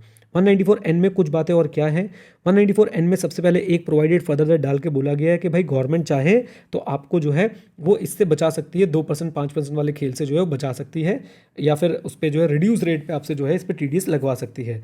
देन बताया गया कि अगर आप इन लोगों को पेमेंट करते हैं तो आपके ऊपर इस सेक्शन के प्रोविजन जो है एप्लीकेबल नहीं होने वाले हैं। किसको, गवर्नमेंट को, बैंकिंग कंपनी या कोऑपरेटिव सोसाइटी को, business correspondent of banking company या फिर कोऑपरेटिव सोसाइटी जो बैंक का बिजनेस कर रही है, white label automated teller machine वालों को, ऑटोमेटेड टेलर मशीन वालों को अगर आप पेमेंट करते हैं तो आपके ऊपर ये प्रोविजन जो है वो एप्लीकेबल नहीं होने वाले हैं। ओके, देन ऐसे ही एक और प्रोविज़ो आता है, वो प्रोविज़ो भी क्या करता है, वो प्रोविज़ो भी गवर्नमेंट को पावर देता है कि भाई गवर्नमेंट RBI के साथ डिस्कस करके क्या कर सकती है, एक रिसिपिएंट्स की लिस्ट दे सकती है जिसके केस में सेक्शन जो है पूरा का पूरा अप्लाई नहीं होगा या फिर रिड्यूस रेट पे अप्लाई होगा। वहाँ से मैंने 2 आपके लिए रेलेवेंट जो है वो एक्सेप्शन निकाली है, जैसे कि कैश रिप्लेनिशमेंट एजेंसीज और साथ साथ कमीशन एजेंट्स एट्सेट्रा, जो APMC लॉ के तहत जो है वो काम कर रहे हैं, राइट। फिर मैंने यहाँ पे नीचे आपको जो है कुछ एग्जाम्पल्स दे रखे हैं, वो एग्जाम्पल्स क्या है ज़रा ध्यान से सुन लीजिए। देखिए मिस्टर एन ने 70 लाख विड्रॉ करे, मिस्टर एन ने 70 लाख विड्रॉ करे, एक बार पूरा देख लेते हैं इसको जल्दी से। मिस्टर एन ने 70 लाख विड्रॉ करे थे कब, 15/7/2020 को, और 50 लाख विड्रॉ करे थे 20/8/2020 को, ठीक है जी, विद बैंक ऑफ इंडिया। तो बैंक ऑफ इंडिया क्या करेगा, TDS 40,000, TDS 40,000 कैसे आया, जरा ध्यान से देखिएगा। पहले 50 लाख पे तो कोई TDS नहीं होगा, उसके बाद जब इन्होंने और पहले 70 लाख पे कोई TDS नहीं होगा, जब उन्होंने और 50 लाख रुपए निकाले तो उस 50 लाख में से कितना अमाउंट जो है ऊपर चला गया, 1.2 करोड़ हो गया, तो इस 0.2 पे यानी कि 20 लाख पे जो है TDS लग जाएगा एट द रेट ऑफ 2%, वो आता है आपका 40,000, और ये 40,000 आपके इस 50 लाख की पेमेंट से जो है डिडक्ट करके आपको दिए जाएंगे। देन एक और एग्जांपल है, HDFC बैंक है, उसकी मुंबई ब्रांच है, दिल्ली ब्रांच है, कोलकाता ब्रांच है, हर ब्रांच से आपने जो है 60 लाख निकाले, यानी टोटल आपने 1 करोड़ 80 लाख रुपए निकाल लिए हैं, तो 1 करोड़ तक कोई TDS नहीं होगा, बाकी 80 लाख पे जो है 2% का TDS लगेगा, वो आ जाएगा 1,60,000 रुपये का।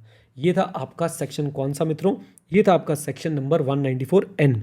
ये देखते हैं ICAI ने कैसे समझ में बताया, cash wall exceeding 1 crore, banking company, ठीक है, एनी परसेंट 2%, फिर वही ROI वाली बात आ गई 3 साल वाली, eight the time of payment, याद रखिएगा पेमेंट पे लगेगा ये वाला TDS, और ये वाला पॉइंटर जो हम लोग पढ़ चुके हैं पूरा का पूरा बहुत अच्छे तरीके से। और कोई डिटेल्ड वर्जन इसका अगर देखना चाहें हम लोग तो यहाँ पे हम लोग देख सकते हैं 194N, ये लीजिए, ये इसका डिटेल वर्जन जो है पूरा का पूरा आपके सामने यहाँ पे लिखा हुआ आपको मिल जाएगा 194N का। ओके, और बस एक बात ध्यान रखनी है आपने कि भाई 194N में जो है ये जो लिमिट एप्लीकेबल है 20 लाख वाली और 20 लाख से 1 करोड़ वाली और 1 करोड़ वाली, मतलब 5% अब 1 करोड़, ये एप्लीकेबल है कब से, वो एप्लीकेबल है 1 जुलाई 2020 से। लेकिन याद रखिएगा 1 जुलाई 2020 से पहले जो पैसा विड्रॉल करा है ना, मेरे हिसाब से वो तो आपकी टोटल लिमिट में काउंट होता ही होता है। ओके, तो ये हो गया हमारा 194N। अब इसी की तरह इसका एक छोटा भाई और है जो हमारे सिलेबस में नया ऐड हुआ है, और वो सेक्शन कौन सा मित्रों, वो है आपका 194O, 194O, 194O, 194O।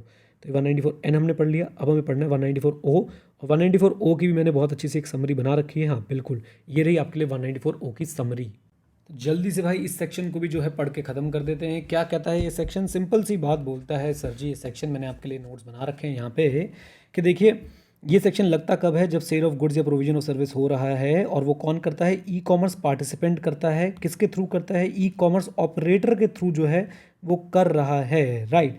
E commerce operator कौन है अभी आपको मैं बता दूंगा। ई कॉमर्स ऑपरेटर रेजिडेंट भी हो सकता है, नॉन रेजिडेंट भी हो सकता है। ये जो है रेजिडेंट ही होगा। अब ई कॉमर्स ऑपरेटर को बोल दिया भैया you will be liable to deduct tax on the gross amount. मान लो कि भाई कस्टमर्स ने 25 लाख का सामान खरीदा इस ई कॉमर्स ऑपरेटर के प्लेटफॉर्म के थ्रू, इस ई कॉमर्स पार्टिसिपेंट का, तो 25 लाख के ऊपर जो है वो टीडीएस डिडक्ट होगा। और याद रखिएगा, चाहे इसकी कमीशन भी दे रहा हो तो नेट अमाउंट पे टीडीएस डिडक्ट नहीं होगा, ग्रॉस अमाउंट पे टीडीएस डिडक्ट होने वाला है। और अगर एक बार 194 ओ में टीडीएस डिडक्ट हो गया तो किसी और सेक्शन में किसी और तरीके का टीडीएस जो है वो डिडक्ट नहीं होगा। टीडीएस का रेट जो है वो क्या रहने वाला है? 1% रहने वाला है।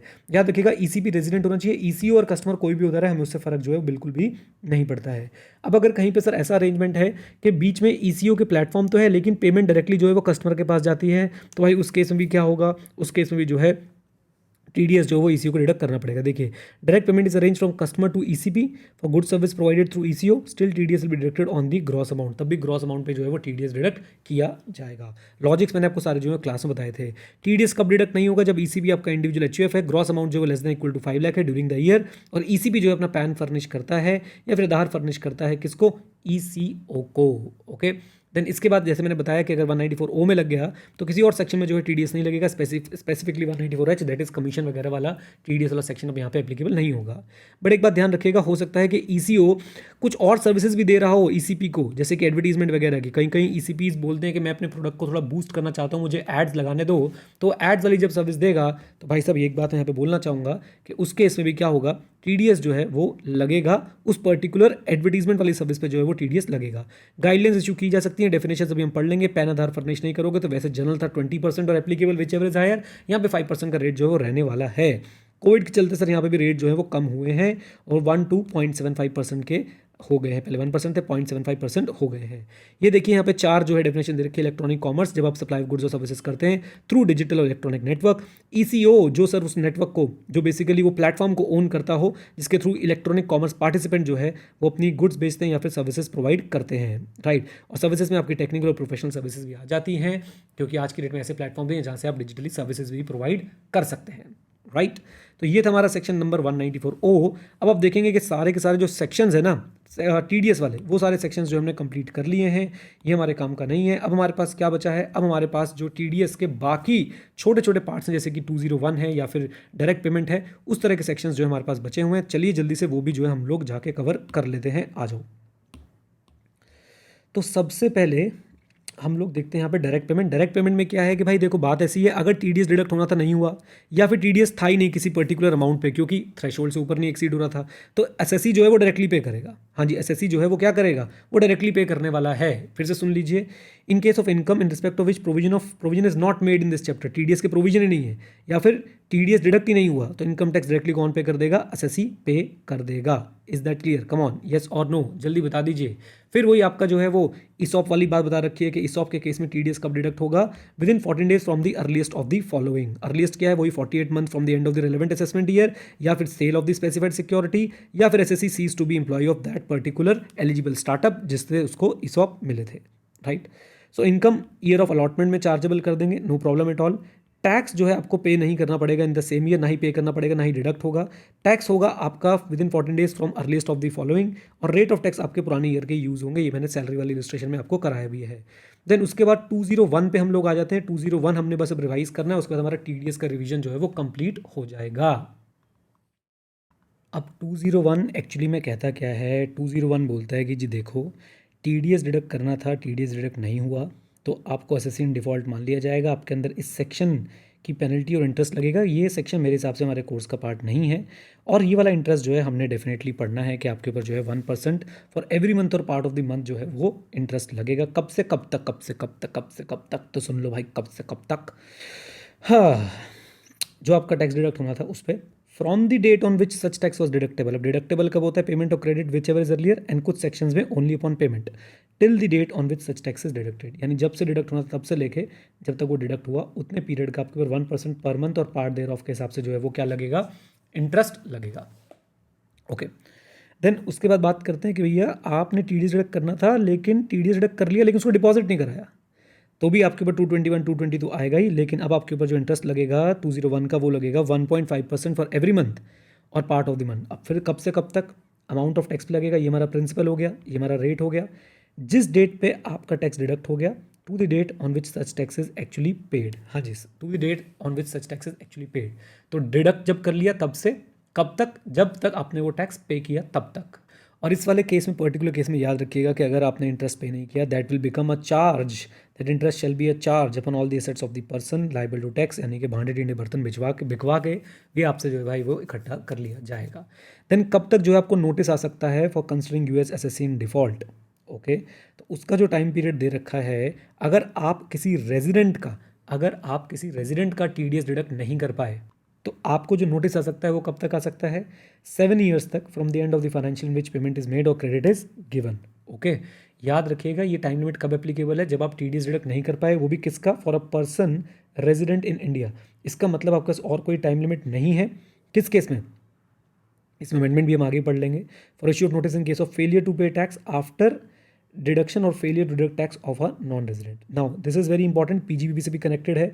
Not to be considered assessee in default. तो आपने पेमेंट कर दी, टीडीएस डिडक्ट करना था, टीडीएस डिडक्ट नहीं हुआ, कम ऑन, टीडीएस डिडक्ट करना था, टीडीएस डिडक्ट नहीं हुआ, लेकिन एसएससी ने जो पेई था उसने उसे अपनी इनकम माना, उस पर टैक्स पे किया, उसे अपने रिटर्न में शो कर दिया, और आपके पास यानी पेयर के पास सी का एक सर्टिफिकेट है, तो आपको हम एसएससी इन डिफॉल्ट जो नहीं मानेंगे। ऑल दो वो 1% वाला इंटरेस्ट तो हम लोग चार्ज करेंगे ही, लेकिन आपको एसएससी इन डिफॉल्ट जो है हम लोग नहीं मानेंगे।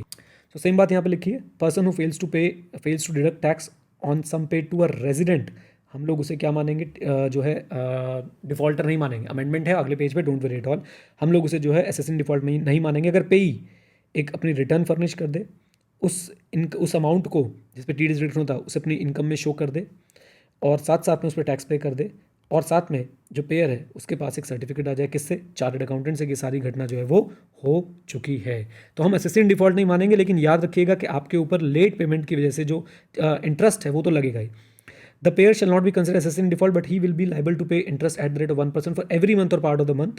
The period for which interest will be calculated, वो मैंने आपको बता दिया, जब से डिडक्ट होना था तब से लेके, और जब तक पेई ने जो है अपना रिटर्न फाइल करी है तब तक जो है आपके ऊपर क्या लगेगा, इंटरेस्ट लगता रहेगा। अब फाइनेंस एक्ट 2019 क्या अमेंडमेंट लेके आया था, उसने रेजिडेंट की जगह पे क्या कर दिया था, उसने रेजिडेंट की जगह पे जो वर्ड है वो पे ही कर दिया था, यानी कि अब ये नॉन रेजिडेंट पे भी एप्लीकेबल होने लग गया। पहले ये पॉइंट सिर्फ रेजिडेंट्स पे एप्लीकेबल होता था कि भाई अगर रेजिडेंट पे ही और उसने अपनी इनकम माना, टैक्स पे कर दिया, रिटर्न में शो कर दिया, लेकिन अब ऐसा नहीं है, अब ये रेजिडेंट पे भी और नॉन रेजिडेंट पे भी एप्लीकेबल है। Accordingly person responsible shall not be deemed to be assessed in default even if the payment is made to non resident if he fulfils the condition specified, right.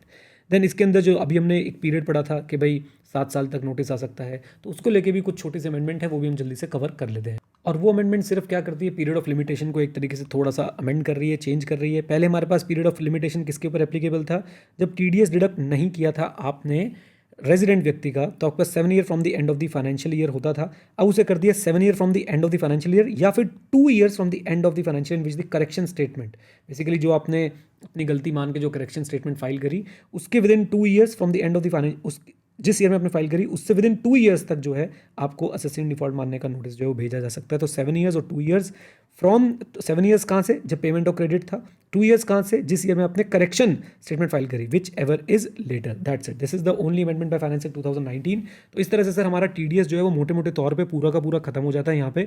उम्मीद करता हूँ आपने इस revision video को enjoy किया तो video को like करिएगा, चैनल को सब्सक्राइब करिएगा, सबके साथ शेयर भी कीजिएगा, और ये वीडियो 2 से 3 बार अगर आप देख लेंगे, उसके बाद टीडीएस के सारे क्वेश्चन कर लेंगे, तो आप अच्छे से अपना एग्जाम में जो है टीडीएस में परफॉर्म कर पाएंगे। अगर कोई गलती होगी तो भाई पहले ही माफ़ी मांग रहा हूँ आप लोगों से, और कमेंट बॉक्स में आप जो भी फीलिंग्स अपनी बताना चाहें ज़रूर बताएं। All the best, thank you, bye bye, take care, God bless you, और हाँ सीखते रहें, क्योंकि सीखना शुरू तो जीतना शुरू। Bye bye.